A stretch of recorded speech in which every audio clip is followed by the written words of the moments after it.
ഹരേ കൃഷ്ണ. ശ്രീമദ് ഭഗവത്ഗീത അധ്യായം 2 സാംഖ്യയോഗം ശ്ലോകം 17. അവിനാശിതു തദ്വിദ്ധി യേന സർവമിദം തതം വിനാശമവ്യയസ്യാസ്യ ന കശ്ചിത് കർത്തുമർഹതി. വിവർത്തനം: ഈ പ്രപഞ്ചം മുഴുവൻ വ്യാപിച്ചു നിൽക്കുന്ന പരമകാരണമായ ഒരേ ആത്മതത്വം മാത്രമാണ് ഒരിക്കലും നശിക്കാത്ത സദ്വസ്തു.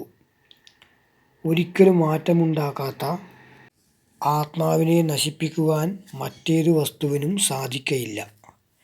അവിനാശിതു തദ്വിദ്ധി യേന സർവമിദം തതം വിനാശമവ്യയസ്യാസ്യ ന കശ്ചിത് കർത്തുമർഹതി. ധന്യവാദഃ.